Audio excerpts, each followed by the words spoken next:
नमस्कार. आज आपण वणी ग्रामपंचायत कार्यालयाजवळ आलेलो आहे. आपल्या लाडके मुख्यमंत्री अजितदादा पवार यांच्या निधनाने आपल्या सर्व महाराष्ट्र राज्यावरती शोककळा पसरली. तर मित्रांनो, वणी येथे शोकसभेचं आयोजन केलेलं आहे.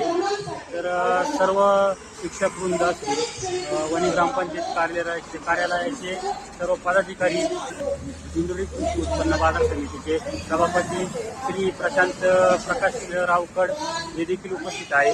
KRT हायस्कूलचे सर्व पदाधिकारी, शिक्षक वृंद, वणीतील सर्व वणीमधील सर्व संस्था असतील, सर्व बँकेचे कर्मचारी वगैरे, वणी गावातील सर्व दुकानदार. तर मित्रांनो, चला आपण शोकसभेत जाऊ आणि दादांना भावपूर्ण श्रद्धांजली अर्पण करू. आमच्या आयुष्यभर आमच्या शेवटच्या क्षणापर्यंत आमच्या स्मरणात राहील असा पुरोगामी इतिहासाचा खरा आवाज म्हणजे आमचे आदरणीय दादा. दादांची वेळ नव्हती. दादांना आम्हाला मुख्यमंत्री म्हणून बघायचं होतं. कारण जातीपातीचं पक्षाचं राजकारण बाजूला ठेवून आपण सगळं ग्रामपालिकेचं निवडून द्यायचं असं तर आपण गुंतवणूक भूमिका देतो, गोड बोलतो. पण महाराष्ट्राच्या राजकारणामध्ये निर्भीडपणे, ताकदीने आपले स्पष्ट शब्द व्यक्त करून आणि संपूर्ण महाराष्ट्राच्या इतिहासामध्ये सर्वात जास्त मतांनी निवडून देणारे एक व्यक्तिमत्व होते ते म्हणजे अजितदादा पवार. दादा गेल्याने परिवार कुटुंब लागतं संकट नाहीये. तर येणाऱ्या असंख्य कालावधीचं या महाराष्ट्राचं, या देशाचं सर्वात मोठी हानी आहे. काही हानी त्या परिवाराची नाहीये, या आपल्या प्रत्येक कुटुंबाची, प्रत्येक परिवाराची आणि या महाराष्ट्राच्या पुरोगामी विचारांची हानी आहे. हे आता कधीच भरून निघणार नाही. बोलण्यासारखे खूप शब्द आहेत, पण प्रत्येकाला वेळ दिले आहे. पण जाता जाता प्रत्येकाने आपल्या मनात, आपल्या हृदयावर हात ठेवून दादांसारखं पाळीदार, दादांसारखं निर्भीड, एकवचनी आणि विकासाची दिशा ठरवणारा नेता म्हणून आपण या महाराष्ट्रात आपल्या मागे राहू, ही शपथ घेऊ. दादा आपल्या हयात नाही, पण दादांसारखं आपण निश्चित बनण्याचा प्रयत्न करू आणि निर्भीडपणे या देशाचा विकासात हातभार लावू. दादांसाठी हीच कधी श्रद्धांजली असेल.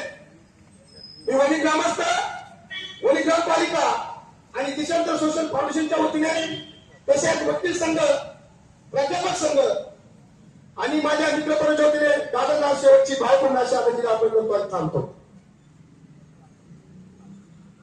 वणी अंगणवाडी सेविका, त्याचप्रमाणे ग्रामपंचायत चेटीगापूर यांच्या वतीने देखील आदरांजली आलेली आहे दादांना. सर्वांना विनंती, कृपया वेळेचं भाग पाळा आणि केवळ 2 मिनिटात श्रद्धांजली आहे.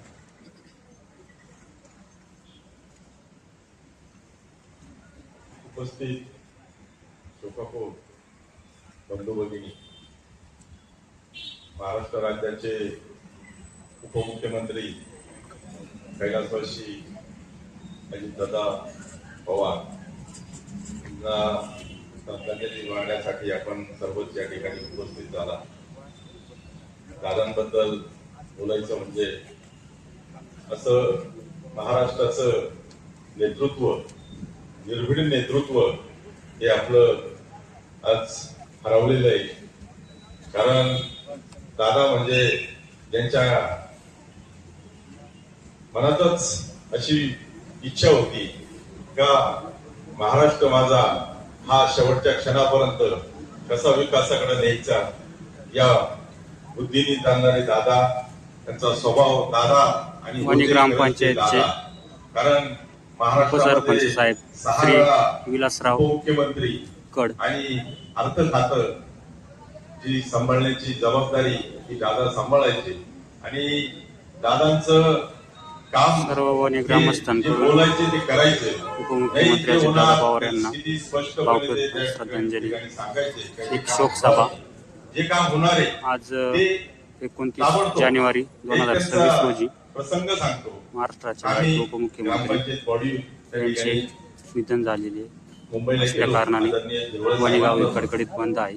जनता दरबार चालू होता. शोक सभा त्या ठिकाणी वणी आमचे ग्रामपंचायत बाकीचे कामं झाले आणि जनता दरबार आवारला निघालो. एक नाशिकची व्यक्ती आली, हातात तो प्रस्ताव आणि चालू चालू विचारलं का आपल्या एक लाऱ्याचे राखेचं टेंडर होतं. म्हणजे काय रे बाबा काय आहे तुझं? त्या राखेच्या टेंडरवर लगेच सही करून दिली. म्हणजे ते काम होण्यासारखं होतं असं काम त्या ठिकाणी दादांनी अचानक करून दिलं. त्यानंतर आम्ही आपल्या मागची जी वॉटर सप्लाय झाली त्या वॉटर सप्लायच्या मंजुरीसाठी त्यावेळची सर्व ग्रामपंचायत बॉडी आम्ही गेलो आणि अजितदादांच्या रूम मध्ये गेलो. त्या ठिकाणी एक एसपी आले होते पुण्याचे, पिंपरी चिंचवड. त्यांना त्या ठिकाणी बदली पाहिजे होती. तर दादांनी स्पष्ट सांगितलं का मला एसपी असा पाहिजे का त्या ठिकाणी माझा मतदारसंघ आणि पुणे हे शांत राहिलं पाहिजे. मी कसा एसपी पाहिजे आर आर पाटलाशी बोललोय, ते गृहमंत्री ते निर्णय घेतील, माझ्याकडे येऊ नको काय. म्हणजे असं स्पष्ट बोलणारं व्यक्तिमत्व म्हणजे दादा. कारण दादांचं मागच्या वर्षी आपल्या भागातून एक पूर्व चव्हाण नावाची व्यक्ती त्या ठिकाणी एक्सपोर्टचे पैसे घेऊन सभापती पैसे घेऊन पळाले आणि सर्व शेतकरी त्या ठिकाणी आम्ही मुंबईला गेलो आणि दादांनी त्या ठिकाणी मिटिंग लावली. बिफोर सर्व अधिकारी आणि त्या ठिकाणी उपस्थित दादा आले. लगेच तो विषय घेतला, कोण व्यक्ती आहे काय विचारलं, स्पष्ट आदेश दिले ती कुठे असेल, दुसऱ्या देशात असेल कुठं, ती मला एकदा हजर पाहिजे आणि यंत्रणेने ताबडतोब 8 दिवसात ती व्यक्ती त्या ठिकाणी हजर केली. म्हणजे असं दादांच्या शब्दात एवढी ताकद होती का दादांच्या शब्दाला पूर्ण प्रशासन त्या ठिकाणी हादरायचं. त्या दादांपुढे जायचं म्हणजे विचार करूनच जायचं, नाही तर दादांपुढे जाण्याचा उद्देशच नाही. असे दादांबद्दल सांगायचं म्हणजे अतिशय निर्भीड व्यक्तिमत्व. दादांना टायमाची ही फार किंमत होती.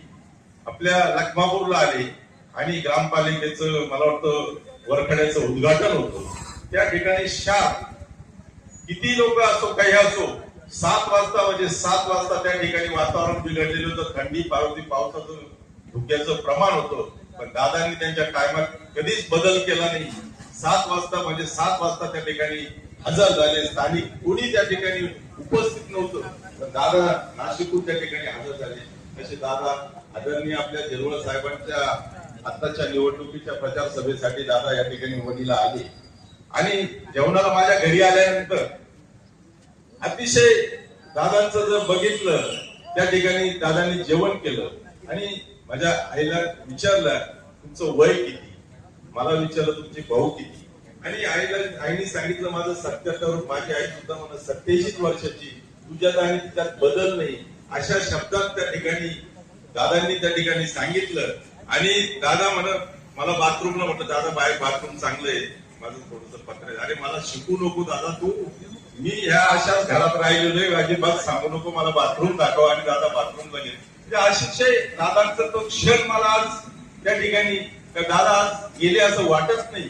दादा त्या ठिकाणी आज कार्यरत आहे असं त्या ठिकाणी मला वाटू राहिलंय. असे दादा आपल्याला सर्वांना सोडून गेले आणि जी दादांची गेल्याने पोकळी निर्माण झाली त्या ठिकाणी दादांसारखेच स्वर्गीय गोपीनाथ मुंडे असतील, विलासराव देशमुख असतील, प्रमोद महाजन असतील, आर आर पाटील असतील, हे असे महाराष्ट्राला अशी पोकळी निर्माण करून गेले का ही कधीच भरून निघणार नाही. हे फक्त यांच्या डोक्यात एकच राहायचं का माझा महाराष्ट्र सुजलम सुफलम कसा राहील आणि माझ्या या जनतेला काय दिलं पाहिजे हेच त्यांचे ध्येय. दादांचा स्वभाव म्हणजे सर्व समाजाला त्या ठिकाणी घेऊन चालायचं. या पद्धतीचे दादा आज आपल्याला सोडून गेले.